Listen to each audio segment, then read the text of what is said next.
Alright, here we are with our second one, 3 tangent squared x minus 1, and the command is solve. So, first step is to get tangent squared by itself. Then we'll get x by itself. That's the goal. So, in order to get tangent squared x by itself, first I'm going to move the 1 over.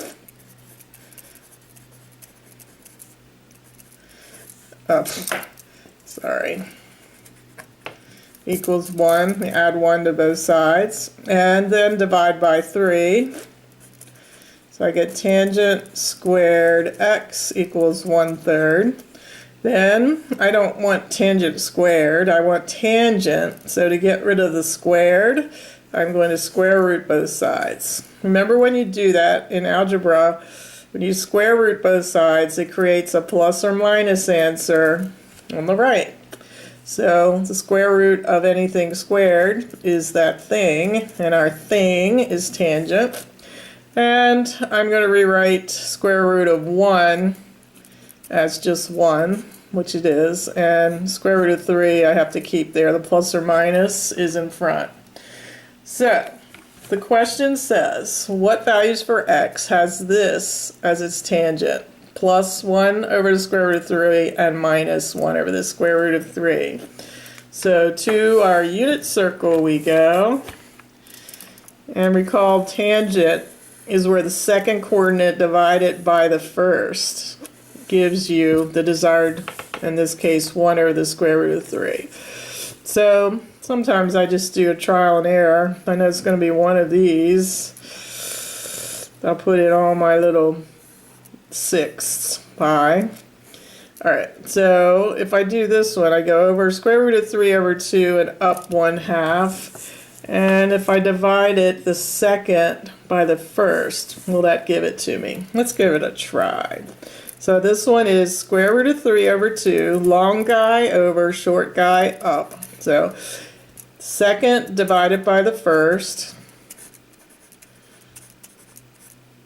Well, if you flip and multiply, I'll actually show you the steps.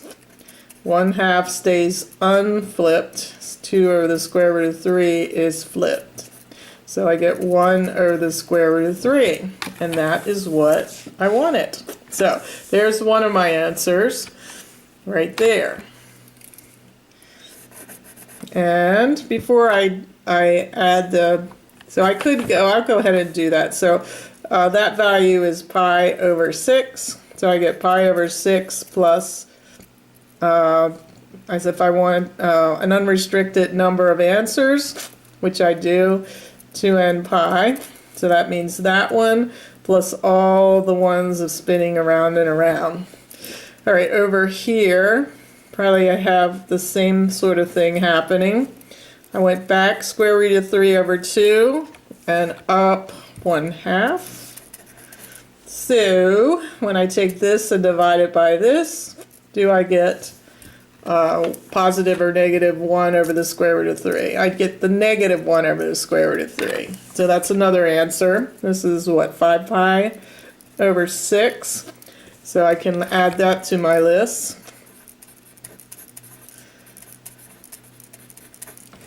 And then because of the plus or minus, I can look in a couple other places. Right here, probably, where I went back square root of 3 over 2 and down 1/2, back and down.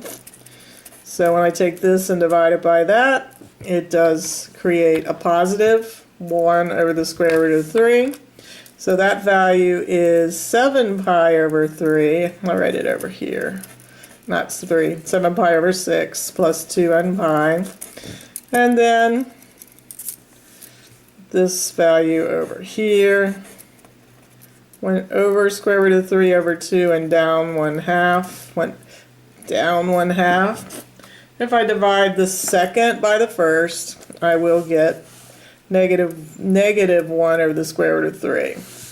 So that is 11 pi over 6 and plus 2n pi. You would think those were the answers. But there's a more concise way of writing those. And let me show you that. This didn't happen in the previous example, but if you notice on the drawing that these are directly across from one another, and these are directly across one another. The only thing that separates this answer from this answer is 180 degrees, which we call pi radians. The only thing that separates this answer and this answer is pi radians. So, instead of writing it like this, there is a more concise way to do it. And we're going to start here at pi over 6. And instead of going all the way around to generate the next one, we're just going to go over here, pi radians, and generate this one. So if I take pi over 6 and add pi radians to it, I'm going to get this. And then if I add pi radians to that, I'll get this. If I add pi radians to that, so I'm going around all those n times pi. So again, we don't write it in that direction. We write it in this direction, n pi. And everyone knows, everyone walking down the hall or in your house, everyone knows that n means 0, 1, 2, 3, 4, 5, all the whole numbers. And can we not do it with this one? See if you can write down the trig expression that will generate all of these values plus all their coterminal values. Did you write this one, which it happens to be 1, 6, 2, 6, 3, 6, 4, 6, 5, 6 pi plus n pi? Because from here, if we add 180 or pi radians, we get here. If we add another, we get here. And it'll keep going for each of these n values. So these are the answers. If you wrote it like this, I can't really write it wrong. I might ask you to be more concise.